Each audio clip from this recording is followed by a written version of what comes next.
வணக்கம். நான் உங்கள் 5ஆம் தலைமுறை ஜோதிடர் ராம்குமார் ராஜேந்திரன். இன்னைக்கு நாம பார்க்கக்கூடிய தலைப்பு தனுசு ராசி அன்பர்களுக்கு 9ஆம் இடத்தில் நடக்கவிருக்கும் சதுர்கிரக யோகம். அதாவது சிம்ம ராசியில் பாக்கியஸ்தானத்தில் நடைபெறவிருக்கும் 4 கிரகங்களுடைய பெயர்ச்சி.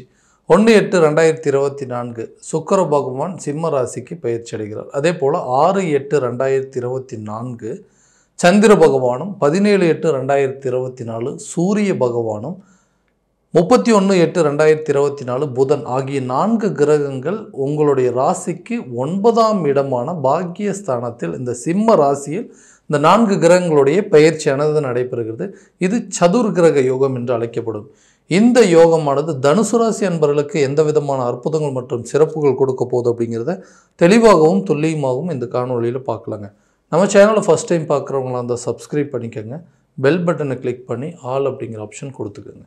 ஸோ தனுசு ராசி அன்பர்கள் குரு பகவானை அதிபதியாக கொண்டவர்கள், ரொம்ப ஸ்ட்ரெயிட் ஃபார்வர்டுங்க. அதே போல் சில விஷயங்கள் தனக்கு கரெக்டுன்னு பட்டுச்சுன்னா அந்த விஷயத்தில் ரொம்ப ஸ்ட்ராங்காக நிற்கக்கூடிய நபர்கள், வைராக்கியம் பிடித்தவர்கள் அப்படின்னே சொல்லலாங்க. நிறைய விஷயங்கள் உங்களுக்கு அதாவது அடுத்தவங்களை நம்பி ஏமாந்தது தாங்க ரொம்ப அதிகம். யாரையும் ஏமாற்றணும் அப்படின்னு ஒரு காலமும் நினச்சதே கிடையாது. ஆனால் உங்களை ஏமாத்துறதுக்கு நிறைய பேருங்க, நிறைய விஷயங்கள், நிறைய ஏமாற்றங்கள். ஒரு விஷயத்தை நம்மளை டைரெக்டாகவே சொல்லிட்டாங்க, இனிமேல் இந்த விஷயத்தை உங்கள்கிட்ட பேச்சுவார்த்தைகளே இல்லை, பழக்க வழக்கங்களே வேண்டான்னு சொன்னால் கூட அடுத்த நிமிஷமே அந்த மனசாட்சி அப்படின்னு ஒன்று வச்சு அந்த மனசாட்சிக்கு கட்டுப்பட்டு மறுபடியும் போய் அவங்க முன்னாடி நிற்கிறது. எத்தனை வாட்டி தான் உங்களை சொல்கிறது, எத்தனை வாட்டி சொன்னாலும் உங்களுக்கு இந்த புத்தியே வராதா அப்படின்னு சொன்னாலுமே அந்த பாசத்திற்கு கட்டுப்பட்டவர்கள், அதாவது நீதி நெறிக்கு கட்டுப்பட்டவர்கள் திரும்ப போய் மறுபடியும் அதே இடத்துல இருக்கக்கூடியவர்கள் அப்படின்னு சொல்லலாம். ஸோ இதனால் என்னென்னா நிறைய அவமானங்களையும் கஷ்டங்கள் அப்படிங்கிறத நிறைய சந்திச்சாச்சுங்க. ஸோ ஃபார் எக்ஸாம்பிள் இந்த தொழில் ரீதியாக எடுக்கக்கூடிய முயற்சிகள். ஸோ தொழில் அப்படிங்கிறது நம்மளை மாதிரி செய்யறதுக்கான ஆட்களே கிடையாது. நல்ல பர்ஃபெக்டாக செய்யக்கூடிய நபர்கள். அந்த தொழிலுக்கு நீங்கள் தான் கரெக்டான ஆள், நீங்கள் தான் ஃபிட்டான ஆள் அப்படின்னு, அந்த தொழிலுக்கு உங்களை தவிர வேறு யாருமே சூட்டான ஆள் கிடையாது அப்படின்னு சொல்லி எல்லாரும் சொல்லுவாங்க. அதே நேரத்தில் நமக்கும் அதில் நிறைய ஆர்வங்கள் இருக்கும். அந்த ஆர்வங்கள் எல்லாத்தையும் வச்சுட்டு அந்த தொழிலை ஸ்டார்ட் பண்ண, பட் அந்த தொழிலில் நிறைய மந்த நிலைகளையும் நஷ்டங்களையும் சந்திச்சாச்சு. இது வரைக்கும் நீங்கள் சந்தித்த இழப்புகள் அப்படிங்கிறது ரொம்ப ஜாஸ்திங்க. எதுக்காக தான் இழக்கணும், எந்தெந்த விஷயத்துக்காக? ஏன்னா மற்றவங்களுக்கு உங்கள் மேலே இருக்கக்கூடிய நம்பிக்கை குறையக்கூடிய தருணத்தில் கொண்டு நிறுத்திச்சிங்க. நிறைய பேர் சொல்லுவாங்க, எதுக்குப்பா உனக்கு இந்த தேவையில்லாத வேலை, உன்னை யார் இதை பண்ண சொன்னது? ஸோ இது எல்லாத்தையுமே சந்திக்கிறதுக்கு தயாராக இருக்கணும் நீ அப்படின்னு சொல்லி நிறைய பேர் நமக்கு அட்வைஸ் பண்ணுறோம். அப்படிங்கிற பேரில் உங்களுடைய தவறுகளை சுட்டி காட்டி அடுத்த லெவலுக்கு போகிறதுக்கு இல்லாத அளவுக்கு உங்களை முட்டுக்கட்டையாக நிறுத்திட்டு இருக்கிறாங்க. ஸோ இந்த காலகட்டங்கள் இந்த தடைகளுக்கு எல்லாமே ஒரு நல்ல பலன் அப்படிங்கிறது கொடுக்கும். உங்களுடைய தொழிலை வெளிநாடு சம்மந்தப்பட்ட ஏற்றுமதி மற்றும் இறக்குமதி சார்ந்த சில துறைகள் அப்படிங்கிறது சாதித்து விளங்கக்கூடிய காலமாக இருக்க போது, உங்களுடைய ஒர்க், அதாவது உங்களுடைய தொழில் ரீதியாக நீங்கள் வெளிநாடு சென்று வரக்கூடிய சில பாக்கியங்கள் அப்படிங்கிறது உருவாக்கக்கூடிய காலமாக இருக்க போதுங்க இந்த பாக்கியஸ்தானத்தில் நடைபெறக்கூடிய சதுர்கிரக யோகங்கள். அடுத்ததாக இந்த வேலையில் இருக்கிறவங்களுக்கு, ரொம்ப வருஷமாக ஒர்க் பண்ணிகிட்டு இருக்கேங்க, ஆனால் நான் செய்கிற வேலைக்கு ரொம்ப அதாவது நேர்மையாக இருந்தது தவறா, தேவையில்லாத அதில் கெட்ட பேர் அப்படிங்கிறத வாங்கிட்டேன். அடுத்தவங்க செய்கிற தவறு இந்த மாதிரி பண்ணக்கூடாது அப்படின்னு சொன்னால் கூட, நீ யார் இது எல்லாத்தையும் எங்களுக்கு சொல்கிறதுக்கு, உன்னுடைய வேலையை பார் அப்படின்னு சொல்லி நம்மளையும் அந்த இடத்துல தடுத்து நிறுத்திட்டாங்க. அதே போல் நமக்கு ஒரு இந்த மாதிரி எல்லா விஷயங்களும் மற்றவங்களோட வேலையை எடுத்து இழுத்து போட்டு செய்யக்கூடிய சில சூழ்நிலைகள் அப்படிங்கிறது, பிடிக்காத ஒரு வேலையில் இருக்கிற மாதிரி இருக்குங்க. நான் செய்கிற வேலை எனக்கு சுத்தமாக பிடிக்கல, என்ன பண்ணுறது, வேறு வழி இல்லை, வேறு ஆப்ஷன் இல்லை, குடும்பத்துக்காகவும் அதாவது ஃபினான்ஷியல் சுச்சுவேஷனுக்காகவும் தான் வேறு ஆப்ஷன் இல்லாமல் இந்த வேலைக்கு வந்துட்டுருக்கேன். ஏன்னா இதை நம்பி நிறைய கடன்கள் அப்படிங்கிறது வாங்கியாச்சு, அந்த கடனுக்கு கரெக்டான நேரத்தில் கட்டணும், இல்லைன்னா தேவையில்லாத அவமானங்களை சந்திக்கக்கூடிய நிலை வந்துருச்சு. ஸோ இதனால தான் வேறு வழி இல்லாமல் செஞ்சிட்ருக்கேங்க. நல்ல வேலை செய்கிறீங்க, நல்ல பர்ஃபெக்டாக செய்கிறீங்க, உங்களை மாதிரி வேலை செய்கிறதுக்கு ஆளே இல்லைன்னு சொல்கிறாங்க, எல்லா வேலையும் எங்கிட்ட இழுத்து போட்டு செய்ய சொல்கிறாங்க, எல்லாத்தையும் செஞ்சது கடைசியில் மற்றவங்களோட வேலையை தேவையில்லாமல் திணிக்கிறாங்க என் மேலே. எனக்கு பிடிக்காத வேலையை செய்கிறது கூட பிடிக்காத டீம்லேயும் சில நேரத்தில் செய்கிற மாதிரி ஒரு சூழ்நிலை.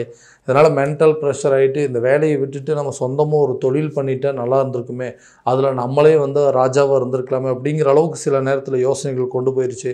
ஸோ இந்த வேலையில் இருக்கக்கூடிய பிரச்சனைகள் தீருமா, ரொம்ப காலமாக இங்கேயே ஒர்க் பண்ணிகிட்ருக்கேன், கொஞ்ச நாள் போய் வெளிநாட்டில் வேலை செஞ்சேன் அப்படின்னா என்னுடைய பிரச்சனைகள் எல்லாம் தீந்துரும் அப்படின்னு சொல்லி வெளிநாடு சம்மந்தப்பட்டு எடுக்கக்கூடிய முயற்சிகள் அப்படிங்கிறதும், அரசு சம்மந்தப்பட்ட அனுகூலங்கள் ஏதாவது கிடைக்குமா, கவர்மெண்ட் ஜாப்புக்காக ட்ரை பண்ணிகிட்டு இருக்கேன், நிறைய எக்ஸாம்ஸ் எல்லாம் எழுதியிருக்கேன், இதெல்லாம் எனக்கு எதுவுமே சரியாக அமைய மாட்டேங்குதுன்னு சொல்கிறவங்களுக்கு இந்த காலகட்டங்களில் வெளிநாடு சம்மந்தப்பட்ட சில யோகங்கள் அப்படிங்கிறது உருவாகுங்க.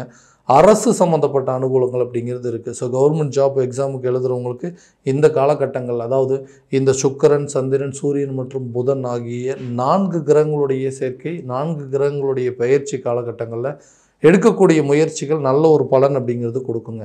இந்த திருமணம் அப்படிங்கிறது ரொம்ப நாளாக வந்து தடைப்பட்டுகிட்டே இருக்குங்க. ஸோ திருமணம் அப்படிங்கிறது ஒன்று நடந்துருச்சுனாவே போதும். ஏன்னா எனக்கு பின்னாடி என்னோட வயசு கம்மியாக இருக்கிறவங்களுக்குலாம் மேரேஜ் ஆயிடுச்சு, எனக்கு சரியான விதத்தில் மேரேஜ் அமையல, ஏன்னா நான் எதிர்பார்த்த வாழ்க்கை இப்படி தான் வந்து ஒரு மேரேஜ் நடக்கணும் அப்படின்னு சொல்லி நிறைய முயற்சிகள் பண்ணி அது கல்யாண ஸ்டேஜுக்கு போய் கல்யாணம் வந்து நின்றுச்சு. ஸோ நான் நினச்ச வாழ்க்கை அப்படிங்கிறது எனக்கு சரியான விதத்தில் அமையலை.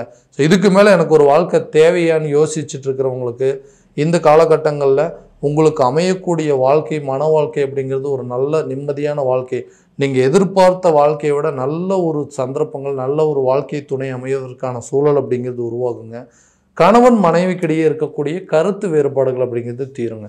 எதுக்கு எடுத்தாலும் சண்டை போட்டுகிட்டே இருக்கு, எதுக்காக இந்த பிரச்சனைகள் நடந்துகிட்ருக்கு, ஒருத்தருக்கு ஒருத்தர் ஒரு அண்டர்ஸ்டாண்டிங்கே இல்லைங்க, எதுக்கு எடுத்தாலும் ஒருத்தர் மாற்றி ஒருத்தர் குறை சொல்லக்கூடிய நிலைகள் அப்படிங்கிறது, தன்னை பற்றி பேசுகிறதோட மற்றவங்கள பற்றி பேசுகிறதுலையே டைம் அதிகமாக போயிட்டுருக்கு.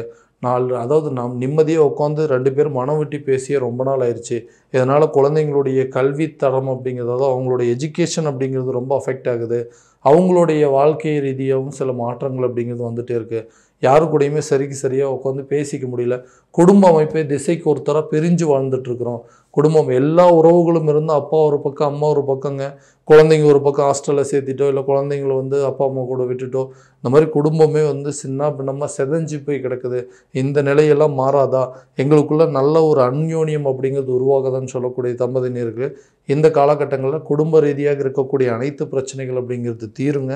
குழந்தை பாக்கியம் இல்லாத தம்பதியினருக்கு குழந்தை பாக்கியம் அப்படிங்கிறது கட்டாயமாக ஏற்படுங்க. ஸோ நீண்ட நாளாக வந்து ட்ரீட்மெண்ட் எடுத்துகிட்டே இருக்குங்க. ஒரு குழந்தை இருக்குது, 2வது குழந்தைக்கான முயற்சிகள் எடுக்கிறோம், அதுவும் வந்து தடைப்பட்டுகிட்டே இருக்குது. சிலருக்கு வந்து முதல் வாரிசு அப்படிங்கிறதே இல்லாமல் இருக்குன்னு சொல்லக்கூடியவங்களுக்கு இந்த வாழ்க்கையில், அதாவது இந்த காலகட்டங்களில் இந்த கிரகங்களுடைய சேர்க்கை காலத்தில் உங்களுக்கு நல்ல ஒரு செய்தி அப்படிங்கிறது வந்து சேருங்க. மருத்துவம் ரீதியாகவும் நல்ல ஒரு முயற்சியும் ஆன்மீக பயணங்களை மேற்கொள்வதற்கான சில சூழல் அப்படிங்கிறது கட்டாயமாக உருவாகுங்க. ஸோ மன நிம்மதி, மன நிறைவு வேணும் அப்படின்னு சொல்லி எடுக்கக்கூடிய முயற்சி, அதாவது வாழ்க்கையில் அடுத்த லெவலுக்கு போகணும், மனசு அப்படிங்கிறது ஒன்று நிம்மதியாக இருக்கணும், சரியான தூக்கம் வரல அப்படின்னு சொல்லி யோசிச்சுட்டு இருக்கவங்களுக்கு இந்த காலகட்டங்களில் ஆன்மீகம் சார்ந்த சில பயணங்கள் மேற்கொள்வது ஒரு நல்ல பலன் அப்படிங்கிறது கொடுக்குங்க. அதே சமயத்தில் உடல் ரீதியாக இருக்கக்கூடிய பாதிப்புகள் அப்படிங்கிறது கொஞ்சம் கொஞ்சமாக விலகும். சரியாக தூங்குறதே இல்லைங்க, சரியாக தூக்கம் அப்படிங்கிறது இல்லாமல் இருக்குது. தூக்கம் இல்லாதது ஒரு பெரிய பாதிப்பாகவே இருக்குது. இதனால் என்னாகன்னா உடல் ஆரோக்கியம் அப்படிங்கிறது சீராகவே இல்லை. ஹெல்த்தில் அடிக்கடி ஏதாவது ஒரு தொந்தரவு கொடுத்துட்டே இருக்குது. ஹெல்த்தில் முன்ன மாதிரி என்னால் ஆக்டிவாகவும் இருக்க முடியல, சுறுசுறுப்பாக செயல்பட முடியல, மந்த நிலையாகவே போயிட்டுருக்கேங்க அப்படின்னு யோசிச்சுட்டு இருக்கக்கூடிய நபர்களுக்கும் இந்த ஹெல்த் ரிலேட்டட் இருக்கக்கூடிய பிரச்சனைகள் அப்படிங்கிறது தீருங்க. அடுத்ததாக இந்த கடன் சம்மந்தப்பட்ட பிரச்சனை, கடன் அப்படிங்கிறது ஒன்று வாங்கவே கூடாதுன்னு நினச்சிட்டு இருந்தோம். ஆனால் உங்களுக்கே இந்த மாதிரி ஒரு நிலையா, யாருக்கிட்ட பணம் கேட்குறது அப்படிங்கிறது விவஸ்தையே இல்லையா, கடைசியில் இது வரைக்கும் கடனே வாங்கக்கூடாதுங்கிறது வாழ்க்கையில் ஒரு குறிக்கோளாக வச்சுட்டு இருந்தவங்க கூட இந்த காலகட்டங்களில் சில பேர்கிட்ட கை நீட்டி கடன் வாங்க வேண்டிய நிலை அப்படிங்கிறது ஏற்பட்டுச்சு. அந்த கடனை அடைக்கிறதுக்கு இன்னொரு இடத்துல கடன் வாங்கி இப்படியே கடன் கடன் கடன் அப்படின்னு சொல்லி அதிகமாகிட்டு அதுக்கு தேவையில்லாத வட்டி கட்டக்கூடிய ஒரு சூழல் அப்படிங்கிறது உருவாயிருச்சு. எப்போ தான் இந்த கடன் பிரச்சனைகள்லாம் தீரும், கடன் இல்லாத ஒரு சூழல் அப்படிங்கிறது, ஏன்னா நம்ம கிட்ட கொடுத்தவங்க கடைசியில் நம்மளை வந்து என்னப்பா இந்த பணத்தையே கொடுக்க முடியல, நீலாம் எதுக்கு கடன் வாங்குற, வாங்கின பணத்தை உன்னால் கட்ட முடியாதவங்களாம் எதுக்காக கடன் வாங்குறீங்க அப்படிங்கிற அளவுக்கு நிறைய பேர் பேசிட்டாங்க. நிறைய மந்த சூழல் அப்படிங்கிறது தொழில் ரீதியாகவோ வேலை ரீதியாகவோ மன ரீதியாகவோ இருந்த குழப்பங்கள் அப்படிங்கிறது கடன் அதிகமாயிருச்சு. ஸோ இந்த கடனை எப்படியாவது அடைக்கணும் அப்படிங்கிற ஒரு சூழலில் எடுக்கக்கூடிய முயற்சிகள்லாம் தடையாயிட்டே இருக்குங்க. இந்த கடன் எப்போ தான் முழுமையாக தீரும்னு யோசிக்கிறவங்களுக்கு இந்த காலகட்டங்களில் கடன் ரீதியாக இருக்கக்கூடிய பிரச்சனைகளும் ஒரு கேட்ட இடத்துல கேட்டபடி சில உதவிகள் அப்படிங்கிறது கிடச்சிருக்கும். ஏன்னா இவங்ககிட்டலாம் கேட்கவே கூடாதுன்னு நினச்சிட்டு இருந்திருப்பீங்க, திடீர்னு அவங்கக்கிட்ட கேட்டு அதுவே வந்து ஒரு சில கௌரவ குறைச்சலாக யோசிக்கிறவங்களுக்கு கூட இந்த காலகட்டங்களில் நம்ம கேட்குற நபர்கள் கரெக்டான விதத்தில் உதவிகள் அப்படிங்கிறது செய்வாங்க. இதனால் கடனில் ஒரு பகுதியை அடைக்கக்கூடிய நிலை அப்படிங்கிறது ஏற்படுங்க. குழந்தைங்களுடைய கல்வி சார்ந்த சில விஷயங்கள் நீங்கள் எடுக்கக்கூடிய முடிவுகள் நல்ல ஒரு பலன் அப்படிங்கிறது கொடுக்கும். ஏன்னா அவங்களுடைய எஜுகேஷன் சம்மந்தப்பட்ட சில விஷயங்கள் நிறைய பிளான் பண்ணி வச்சுருப்பீங்க. அதை கரெக்டான நேரத்தில் எக்ஸிக்யூட் பண்ண முடியாமல் இருக்கும். ஸோ எந்த மாதிரி ஒரு ஸ்டடீஸ் கொடுக்கணும், எந்த மாதிரி ஒரு எஜுகேஷன் கொடுக்கணும், எந்த காலேஜில் சேர்த்தணும், எந்த ஸ்கூலில் சேர்த்தணும்னு சொல்லி நிறைய குழப்பங்கள் இருந்திருக்கும். அந்த குழப்பங்கள் மொத்தமாக தீர்ந்து இந்த வரக்கூடிய காலகட்டங்களில் உங்களுக்கு குழந்தைங்களுடைய கல்வியிலையும் நல்ல ஒரு முன்னேற்றம் அப்படிங்கிறது இருக்குங்க. வண்டி வாகனங்கள் வாங்குவதற்கான ஒரு யோகமாகவும் இருக்கும். வெளிநாடு சம்மந்தப்பட்ட சில போக்குவரத்துகள் அப்படிங்கிறது கட்டாயமாக இருக்க போதுங்க. ஆன்மீக பயணம் உங்களுக்கு நல்ல ஒரு மன நிறைவு அப்படிங்கிறது கட்டாயமாக கொடுக்கக்கூடிய காலமாக இருக்க போது இந்த சதுர்கிரக யோகம். ஸோ இது வரைக்கும் நம்ம பார்த்தது எல்லாமே பார்த்திங்கன்னா கோச்சார பலன்கள் மட்டும்தான். எந்த பலன்கள் அனைத்தும் உங்களுக்கு நடக்குமோ அப்படின்னா உங்களுடைய ஜாதகத்தில் இருக்கக்கூடிய கிரகங்களுடைய அமைப்பு, திசா புத்திகள், இதனுடைய சந்திப்புகள் எல்லாம் எப்படி இருக்குது அப்படிங்கிறதையும் முழுமையான விதத்தில் தெரிஞ்சுக்கிட்டு அதற்குண்டானபடி ஒவ்வொரு முயற்சியும் எடுங்க. அப்போ தான் எல்லா விதமான வெற்றிகள் அப்படிங்கிறது உங்களுக்கு கை கொடுக்குங்க. உங்களுடைய ஜாதகம் எங்கிட்ட பார்க்கணும் அப்படின்னு ஆசைப்பட்டீங்கன்னா கீழே இருக்க நம்பருக்கு கான்டாக்ட் பண்ணி அப்பாயின்மெண்ட் ஃபிக்ஸ் பண்ணிக்கோங்க. அப்படி இல்லையா உங்களுடைய ஜாதகத்தை வாட்ஸ்அப் மூலமாக அனுப்பிச்சி வச்சிங்க அப்படின்னா தெளிவான முறையில் கணிச்சு துல்லியமான பலன்கள் அப்படிங்கிறது உங்களுக்கு தெரியப்படுத்தப்படுங்க. மீண்டும் அடுத்த காணொலியில் உங்களை சந்திக்கும் முறை உங்களிடமிருந்து விடைபெறுவது உங்கள் ராம்குமார் ராஜேந்திரன். நன்றி.